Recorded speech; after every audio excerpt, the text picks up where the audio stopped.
Welcome to the pond. I'm here with our swim coach, Coach Taylor Bullock, and I'll just have her introduce herself. Hey, Coach.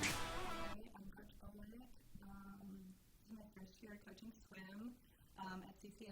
I started here last year, but I was coaching at Lake Nona before that. Nice. How long have you coached at Lake Nona? As the assistant coach, correct? Nice. Okay. So, Coach, thank you for showing up, and also thank you for taking the position. I mean, it was been a rough deal. Yeah. How would you describe this year so far? A lot of curveballs. Been a lot of curveballs this year. Whether it's not Yeah. in our favor, lots of cancel practice and rescheduling stuff, and a lot of firsts of just trying to figure everything out. So thankfully, all the kids have been pretty patient with me. I think, hopefully. Yeah. We'll see. No, no, I haven't got any phone calls, so that's good. So describe the culture here, because it's your first year. They kind of had their own kind of thing. How do you see it? It's hard because this team is definitely different than Lake Nona because of the whole middle school and high school aspect. So I expected there to be more of a divide between the lower school and the upper school. I guess that's just kind of like snobby high schooler, like ha ha ha, I'm a high schooler. But I definitely don't get any of that. Even when we're at practice, even though they have separate lanes, they mix together really well. So I love how much they all care about each other and actually want to help. A lot of our senior swimmers really try to help with technique stuff or flip turns or just any little stuff that I need with any of our younger kids, and it's actually really helpful. So. Now, your interpretation of a teenager, is that accurate? Can we see that one more time? No, you can't. Why not? I thought that was very spot on. Well, back in the day, if we could rewind. All the sass. Okay. Oh my gosh. So, so tell us about your experience in swim. Did you swim before? Obviously, you swam before, but tell us a little bit about it. So when I was a freshman in high school, I actually started out as a cheerleader. And Dun then dun dun. No. my freshman year, I started playing water polo, and our water polo team actually got pretty good. And our coach was just like, if you're going to do water polo, you have to swim. So then I started swimming, and then somehow I got good at swimming. And then kind of like some of our senior swimmers have said, the off season is when you get the best. So swimming year round, definitely made an impact on my high school season.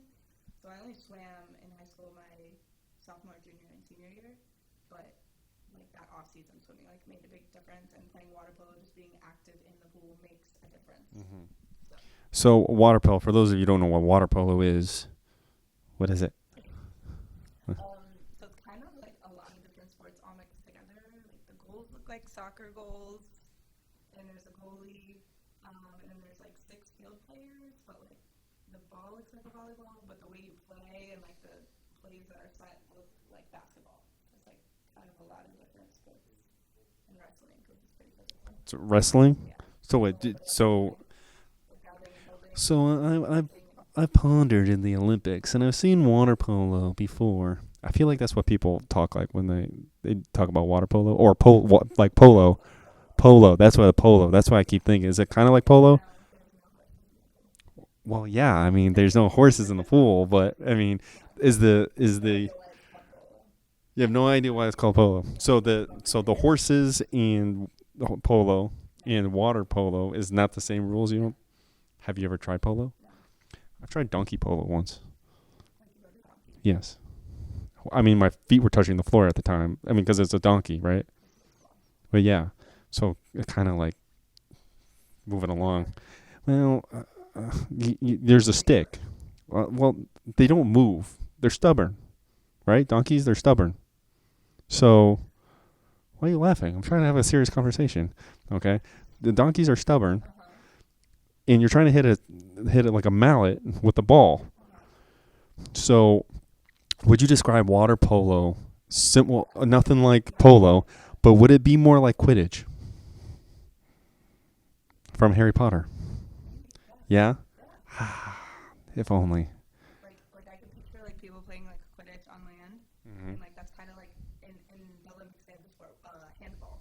Oh yeah. It's handball is like exactly what water polo is, but on land. Oh, okay. Why didn't you say that before? Because no We one totally plays went a handball. whole different direction. We're talking Nobody about knows what fictional handball is sports. either. Sure, they don't. It's handball. It's. They don't know. People don't know. I promise. So you're saying you guys never heard of I've been handball? for 12 years. No, people don't know. Now, this generation, I swear, too much video games and rock and roll. Like my shirt can have a picture of a water polo ball on it and say water polo, and they'll be like, "Oh, do you play volleyball?" And I'm like, "No, water polo." So it kind of looks the same. Okay. So what would you like more? Swimming or water polo?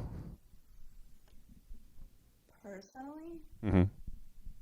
I like playing water polo more because you get to do all of the swimming aspects, but like it kind of gives that more like team involvement Mhm. together. And it's definitely a lot more like high energy. But I love swimming because it is an individual sport. Mm-hmm. You get to you're racing against yourself all the time. Right. Right? You always want to beat your best time, or someone else is on the team that's really good. You want to beat their best time. So it like kind of inspires you to get better. Mm-hmm. When you play a team sport, sometimes people tend to slack a little bit because they're like, "Oh, I can rely on other people," Oh, or okay, whatever. yeah. So swimming, you definitely get pushed to be the best that you can possibly be. So like swimming is like you're going against your worst enemy, which is yourself. Pretty much. Kind of nice. That's like a mental, like, that's mentally challenging. Is that would you say swimming is more mentally challenging than other sports? I would say it's pretty up there. I mean, like, I can definitely think about practices that I was at, like, in high school and even my club, like, after high school, like, where you just, like, sit there and you're, like, talking to yourself while you're swimming because, like, you can't talk to anybody else. And I'm like, God, this is miserable, but I got to do it. I want to beat that time. I want to get to that race. I want to win this race. I want to win that meet. So Do swimmers usually talk to themselves? I guarantee you can ask any of them. You can ask any. Did you talk? I mean, obviously you talk to yourself, but Is that, like, did I just 5 laps? Is that 7 laps? Or I don't remember now. I'm just going to keep swimming until someone so someone is telling them to stop. That's happened? Really? You just keep going, going. So what happens when a kid just, well, not kid, I'll say a swimmer, and I'm talking like our young swimmers, right? They're beginners. They're swimming. What's the longest meet? Like, what's the longest one? Like the longest event. The longest event, yeah. The 500. How many laps is that? 20? Yeah, I think so. It's 20. So So like there and back. so you ever had a athlete or have seen an athlete swimmer just kind of swimming and then just stop and just lay there waiting for someone to take them out? Huh? I personally have actually. Yeah. Yes. So like What do you do in that? Do you just wait? you just kind of hope they make it to a wall, and if they're not like drowning, if they're drowning, they'll No, I'm not saying drowning. I'm saying like I mean, they're just they're just kind of It's floating. probably Yeah. like in a different stroke, then you're definitely disqualified, but yeah. Okay. Some I've always wondered about that. You never see that in the Olympics, but yeah, but you ever seen like, for like someone who like can't do these events in that event. yeah, Like I just, someone wants to swim butterfly or the 500, so it ends up being like a punishment one. Like, hey, you were bad this week. 500. can you do that? Maybe if I can. Oh, nice. Yeah. Oh, she's usually bad. Okay. If they reach a wall, but they just kind of float. Yeah, they just kind of float.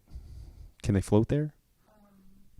No, you have to do like the proper like strokes. Like if you're doing freestyle. So they can't do a doggy paddle. So they can't. They say I give up and they doggy paddle.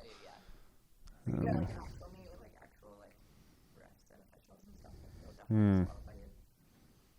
Okay. So what kind of strokes do you have to do in a meet? Like, So like the main one is freestyle. That's just like your regular like swimming, not fully doggy paddling. All the way forward. so freestyle. So there's a freestyle. So what? Oh my gosh, I have so many questions. Okay. So when you say freestyle, can it just be any style, or does it like? Oh. So like a front stroke. Well, so it's not freestyle. It's not going free. It's a front stroke. Front stroke? Is that how you call it? Mm-hmm. It's hard. Okay. you also have to kick your feet at like at the same time, right? Like a I was going to say mermaid, but yeah. Yeah. Aerial. Yeah, aerial, right? Yeah. Nice. That's the butterfly. I've been taking that one. Okay. And was it backstroke? Backstroke, so I freestyle. How do you know when to turn? So like we have flags across the pool, and you kind of just have a choice if you want how far to go. Really? I didn't know that. I thought you just had to like So like guess. like 3 and then like 1 foot and I flip it through and 2 my flips in. Real? Oh my gosh. We can't tell them because they're not Oh, interesting. now figure it out. I didn't know that. I thought that was just for decoration. So there's a reason for that. Oh my gosh, guys, there's a reason for everything. I'm telling you. Oh my gosh, my mind is actually blown. I'm not joking around. My mind. I didn't know. I thought it was just like swim, yeah, pool. Maybe I should put that in my own pool, just flags. But it's more of a hot tub. It's not a pool. It's a hot tub. Yeah. Okay. Is there no point? All right. Yeah, but then you got the bugs. Don't light attract bugs? Touche. Okay. So, doggy paddle's out of the question. Backstroke. What else? Br- oh, what's the is it like kind of like this? I thought that was a frog stroke. Oh. See, I'm just going by off the swim lessons I had as a toddler. Yeah, as a child, like a frog. Mhm.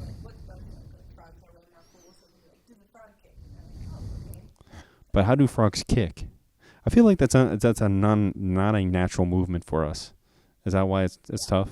Yeah, so that one uses easier for the younger kids to do because it doesn't require as much Mhm. to do it. But in order to get like good at breaststroke, like it definitely requires like a lot of technique tweaking, like getting better at like just doing Mhm. small things. To be effective. Yes. Okay. Like to get faster at breaststroke, like it's more like technique stuff. It's not really even like about like training for speed. All right. Like muscles definitely help because it's more of a kicking kind of swim.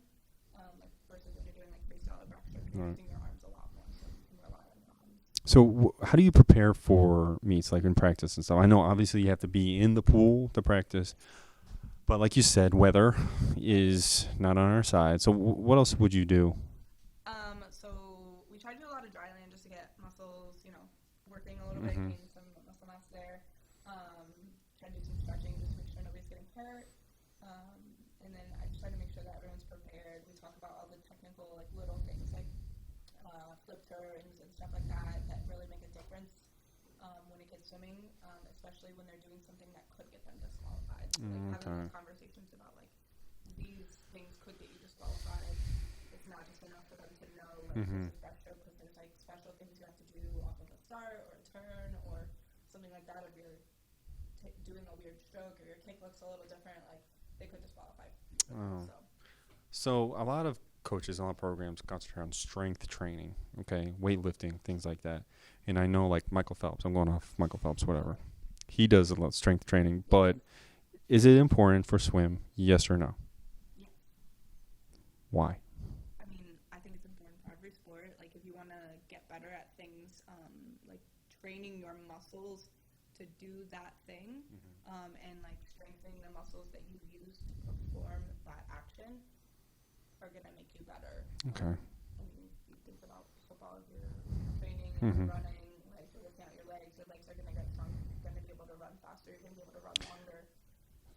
So, well, that's why I'm asking, because swimming, they're already being environment, which is water, and that's already resistant in itself. So is there, and maybe you can talk to when you're swimmers, or maybe they can answer them. Does actually strength training, is it effective? Do you see a difference in their swim?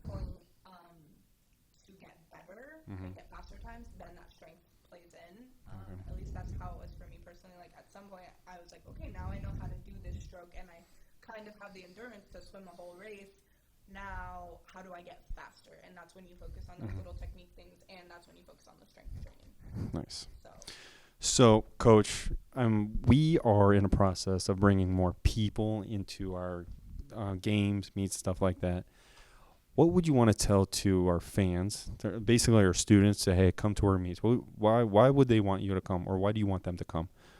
I mean, I think about a lot of the kids that want me to come to their events, and just as much as you want someone to come to your event, you want people to come to your own event. So all my football players that harass me every day to come to a football game, I promise I'll come to a football game. If you come to a swim meet, Which swim meet would you prefer, like, have a lot of people at? I mean, obviously senior night. I think senior night is really important for our seniors, obviously, Mhm. just so they can get that celebration and feel supported.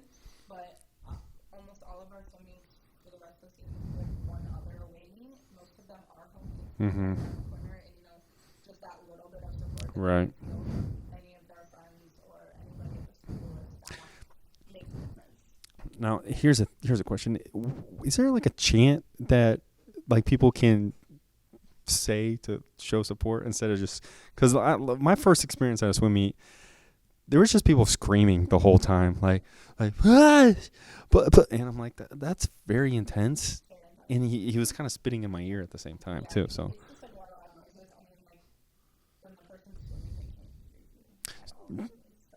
yeah, that's true. I mean, they think the louder you are, then you could hear, like, I mean, you kind of just hear noise. You don't hear, like, specific things. Because of the water in their ears. Somehow I could always hear, like, just in the thing, like, what Mhm. they're saying to me.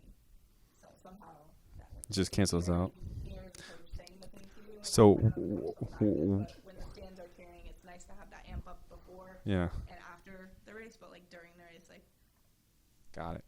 So if I get 50 students to come to 2 swim meets, right? And I can try. I'm that's, well, I measured it out for one section for 50 students. So I can, yeah, but if I can get them and they're loud enough, do you think the pool will ban us from? Yeah, me too. Yeah. I'm working on it. Okay. Well, thank you, Coach, for coming. I appreciate it. That is the end of our podcast. Come back for next week. I believe we're doing cross country, and we'll see you then. Thank you for coming to Welcome to the Pond.